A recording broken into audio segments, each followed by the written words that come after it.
നമസ്തേ പ്രിയമുള്ള പ്രേക്ഷകർ, നമ്മുടെ ചർച്ച ചെയ്യുന്നത് ആദിത്യൻ്റെ വൃശ്ചികരാശിയിൽ നിന്നും ധനുരാശിയിലേക്കുള്ള ചാരവശാലുള്ള മാറ്റമാണ്. എപ്പോഴാണ് മാറ്റം സംഭവിക്കുന്നത്?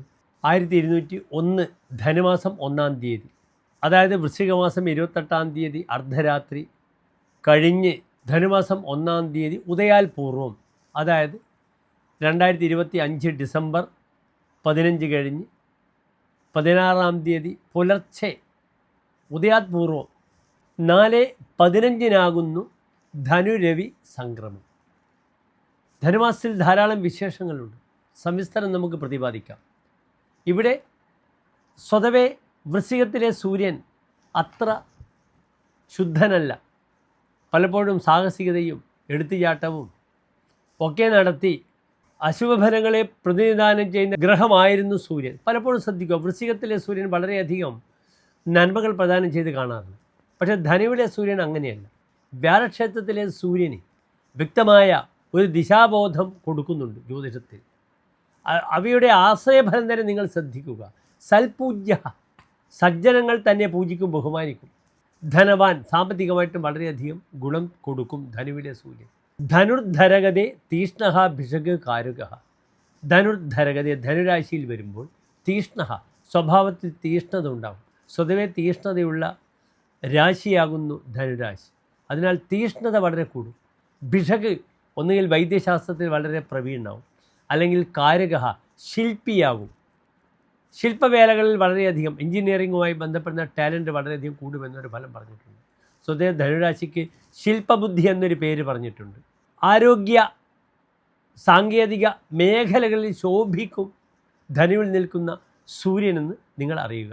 നല്ലൊരു ഫലമാണ് ധനുവിൽ നിൽക്കുന്ന സൂര്യനെ പറ്റി പറഞ്ഞിട്ടുള്ളത്. അത് ഓരോ രാശിക്കാർക്കും എപ്രകാരമാണെന്ന് നമുക്ക് ചിന്തിക്കണം. അതിനുമുമ്പേ മനസ്സിലാക്കണം, താതസ്യാത്മപ്രഭാവ, പിതാവിൻ്റെ കാരകനാണ്. അപ്രകാരം തന്നെ വ്യക്തിത്വം, ഇതും കൂടി ചിന്തിക്കേണ്ടുന്ന ഗ്രഹമാകുന്നു സൂര്യൻ. അതിനാൽ ഈ സൂര്യൻ ധനുരാശിക്കാർക്ക് നന്മകൾ പ്രദാനം ചെയ്യും. എപ്രകാരം ഓരോ രാശിക്കാർക്കും എന്ന് നമുക്ക് ചിന്തിക്കണം. അതിന് പുറമെ ഒരു കാര്യം കൂടി മനസ്സിലാക്കുക, അടുത്ത മാസം മകരം 1-ാം തീയതി ഒരു പുത്തൻ മാസം ആരംഭിക്കുകയാണ്, ഉത്തരായനം ആരംഭിക്കുകയാണ്. സൂര്യൻ ശക്തമായി വരുന്ന എല്ലാ സാന്നിധ്യവും പ്രകടിപ്പിക്കുന്ന ഒരു രാശിയാണ് ധനുരാശി എന്നറിയുക.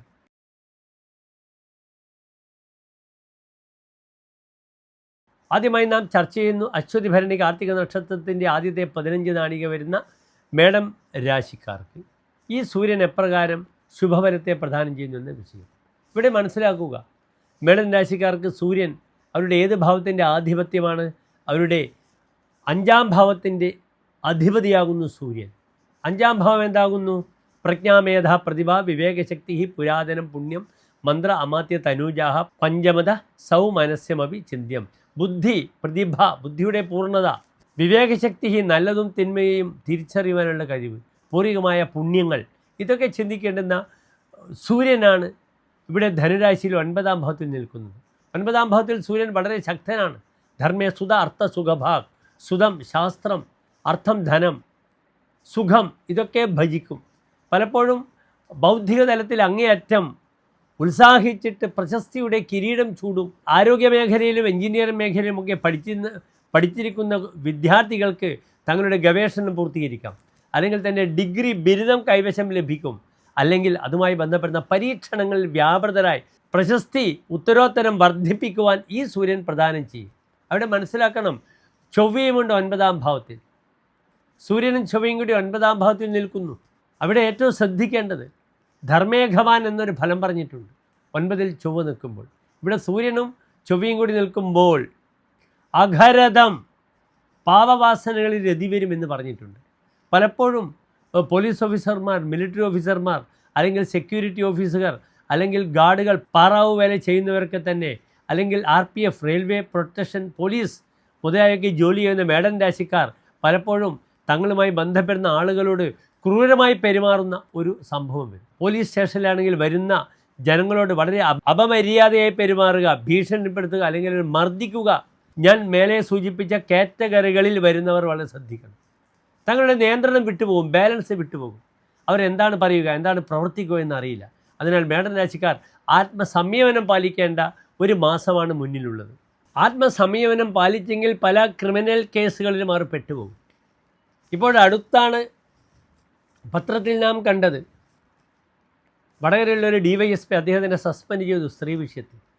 മറ്റൊരു DYSPയെ പോലീസ് സ്റ്റേഷനിൽ വന്ന ക്ലയൻറ്റിനെ ഭീഷണിപ്പെടുത്തി അദ്ദേഹത്തിനെ ഉപദ്രവിച്ചു, ആക്രമിച്ചു. ഇത് രണ്ടും സംഭവിക്കുമ്പോൾ ഈ ഒരു പ്രത്യേക പ്രകോപനം, അതിന് സൂര്യനും ചൊവ്വയും തമ്മിലുള്ള ആ ഒരു യോഗം, അവരുടെ നിയന്ത്രണത്തെ ഒരിക്കലും അവർക്ക് നിയന്ത്രിക്കാൻ പറ്റില്ല. അത് ഏറ്റവും മോശമായ നീചമായ കർമ്മങ്ങൾ ചെയ്താലും, അല്ലെങ്കിൽ പെട്ടെന്ന് തൻ്റെ ആത്മനിയന്ത്രണം നഷ്ടപ്പെട്ട് കക്ഷികളോട് പെരുമാറുന്ന, ബിഹേവ് ചെയ്യുന്ന ഒരു വിധം മാറിപ്പോകുമ്പോൾ അത് തൻ്റെ സമാജത്തിൽ തൻ്റെ പ്രശസ്തിക്ക് മങ്ങലുണ്ടാകും. അതിനാൽ മേടൻ രാശിക്കാർ ശ്രദ്ധിക്കണം. ക്ഷമാ ജയതി ന ക്രോധഃ. ക്ഷമയാണ് വേണ്ടത്, കോപം കൊണ്ടൊരു കാര്യവുമില്ല എന്ന തത്വം, പ്രകൃതി തത്വം മനസ്സിലാക്കിയാൽ ഭയപ്പെടേണ്ട ആവശ്യമില്ല. മറ്റൊരു പ്രധാനപ്പെട്ട വിഷയം ഞാൻ പറഞ്ഞു, പലപ്പോഴും മരണപ്പെട്ട അച്ഛൻ്റെ ജോലി കിട്ടാൻ അനുകൂലമായ സമയമാണ്. അപ്രകാരം തന്നെ പിതാവ് ഉണ്ടാക്കിയെടുത്ത സത്പേര് നിലനിർത്തുക, അച്ഛൻ ചെയ്യുന്ന ബിസിനസ് മകന് കൊടുക്കുക, അങ്ങനെ മകൻ അത് ഒരു വ്യാപാര ബന്ധം ആരംഭിക്കുവാൻ വളരെ അനുകൂലമാണ്. അപ്രകാരം തന്നെ പൂർവികമായ സ്വത്ത് അച്ഛൻ മകന് കൊടുക്കുക, മകൻ വീടിൻ്റെ നിർമ്മാണ പ്രവർത്തനങ്ങളൊക്കെ ചിന്തിക്കുക. ഫാമിലി ലൈഫിൽ അച്ഛൻ മകൻ തമ്മിലുള്ള ബന്ധങ്ങൾക്ക് അനുകൂലമായ സമയമാണ്. അതിനാൽ മേടൻ രാശിക്കാർക്ക് ധനു വളരെ കൺസ്ട്രക്റ്റീവായ വിഷയത്തിൽ ധാരാളം നന്മകൾ പ്രദാനം ചെയ്യും. അത് ഡിസ്ട്രക്റ്റീവ് ആകാതെ, അത് മോശപ്പെട്ട രീതിയിലേക്ക് നയിക്കാതെ നോക്കിയാൽ ഏറ്റവും നന്നായിരിക്കും ഈ ഒരു മാസക്കാലമെന്ന് അറിയുക. സഹോദര ഗുണം വളരെയധികം വരാൻ സാധ്യത കാണുന്നുണ്ട്. കാരണം 3-ാം ഭാവത്തിൽ ഭാഗ്യാധിപനായ ഗ്രഹമുണ്ട് വ്യാഴം. പിന്നെ മറ്റൊരു പ്രധാനപ്പെട്ട വിഷയം, സഹോദരങ്ങളുടെയും അച്ഛൻ്റെയും ആരോഗ്യം വളരെ ശ്രദ്ധിക്കണം.